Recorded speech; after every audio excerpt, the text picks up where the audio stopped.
एक बादशाह के दरबार में अनजान व्यक्ति नौकरी की तलाश में आया।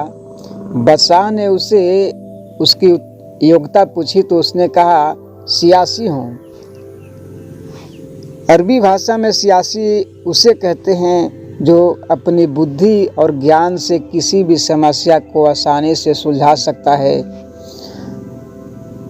बादशाह के दरबार में सियासतदानों की कमी न थी, लेकिन बादशाह उसके आत्मविश्वास से बहुत प्रभावित हुआ और उस घोड़े के तबेले का प्रमुख बना दिया गया। कुछ दिन बाद बादशाह के मन में यह विचार आया कि अपने तबेलों में सबसे महंगी घोड़े के बारे में जानकारी हासिल किया जाए। इसी उद्देश्य से बादशाह ने तबेले के प्रमुख अध्यक्ष को बुलाया और उससे घोड़े के बारे में पूछा। तब उस व्यक्ति ने जवाब दिया, बादशाह सलामत, यह घोड़ा नस्ली नहीं है। बादशाह ने यह सुनकर हैरान हुआ। उसने उस आदमी को बुलाया जिसे वह घोड़ा लिया गया था। उसने बताया कि घोड़ा तो नस्ली है, लेकिन जब यह पैदा हुआ था तो इसकी मां मर गई और इसका पालन पोषण गाय का दूध पीकर हुआ है। बादशाह ने तबेले के अध्यक्ष से पूछा कि उससे इस बात का पता कैसे चला। तब उसने जवाब दिया, यह घोड़ा जब घास खाता है तो गायों की तरह नीचे सर करके ही खाता है, जबकि नस्ली घोड़े होते हैं, जब भी घास खाते हैं तो वह घास मुंह में दबा लेने के बाद सर उठा लेते हैं और फिर खाते हैं। बादशाह उसकी अक्लमंदी से बहुत खुश हुआ और इनाम के तौर पर उसके घर अनाज, घी, बहुत सी खाने की चीज़ें भिजवाई। इतना ही नहीं, अपनी मलिका को की देख रेख के लिए महल में तैनात कर दिया। फिर एक दिन बादशाह को उस व्यक्ति की याद आई और उसे बुलाकर अपनी बेगम के बारे में पूछा। तब उस व्यक्ति ने बताया, रहन सहन तो मलिका जैसा है, लेकिन शहजादी नहीं है। इतना सुनकर बादशाह के पैरों तले जमीन सिसक गई। उसका सर चकरा गया। उसे कुछ समझ नहीं आ रहा था।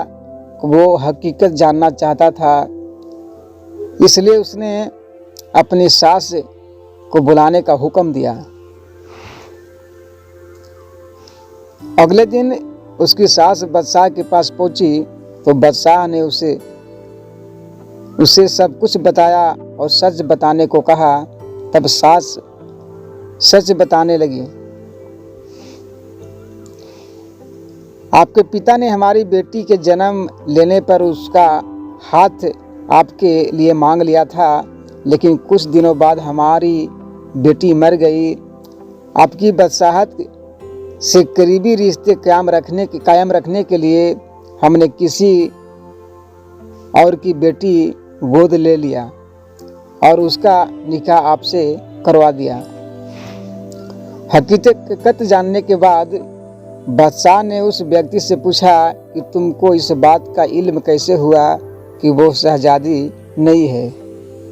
उस व्यक्ति ने कहा, बादशाह, आपकी बेगम का नौकरों के साथ सुलूक जाहिलों से भी बदतर है।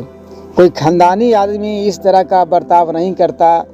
बादशाह फिर बहुत खुश हुआ और उस इनाम के तौर पर खूब सारा अनाज और भेड़ बकरियां भेजी। इसके साथ ही उसे अपनी दरबारी बना लिया। कुछ दिन फिर बीते तो बादशाह ने सोचा, मैं इस आदमी से सब के बारे में पूछता हूँ, क्यों ना आज अपने बारे में ही पूछा जाए। जब बादशाह ने अपने बारे में पूछा तो उस व्यक्ति ने कहा, अगर आप मेरी जान बख्श दो तो मैं बता पाऊंगा। बादशाह ने उस व्यक्ति से वादा किया कि उसको कुछ नहीं कहा जाएगा। तब उसने बताया कि न आप शहजादे हो, न आपका चाल चलन बादशाहों वाला है। इतना सुनते ही बादशाह को गुस्सा आया, लेकिन उसने वादा किया था कि उसे कुछ नहीं कहा जाएगा। लेकिन इस बार फिर से हकीकत जानने के लिए उसने अपनी माँ को बुलाया और उसे सच बताने को कहा। उनकी माँ ने बताना शुरू किया, तुम हमारी औलाद नहीं हो, हम एक चरवाहे से तुम्हें गोद लिया था। बादशाह ने उस व्यक्ति को बुलाया और एक बार फिर पूछा कि तुम्हें इस बात का इल्म कैसे हुआ। तब उस व्यक्ति ने बताया, जब भी कोई बादशाह किसी को इनाम देता है तो इनाम में हीरे जवाहरात जैसी चीज़ें देता है, लेकिन आप खाने के सामान और भेड़ बकरियाँ देते हैं। ये सलूक किसी बादशाह का नहीं, चरवाहे के बेटे का ही हो सकता है। इस ज्ञानवर्धक कहानी की तरह ही इंसान के पास कितना ही धन दौलत क्यों न हो, उसकी कितनी ही शान और शौकात क्यों न हो, इंसान की हरकतें और उसकी आदतें उसकी असलियत के बारे में बता ही देती है।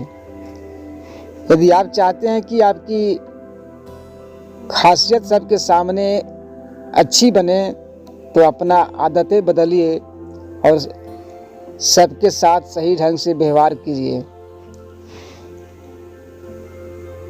तो दोस्तों,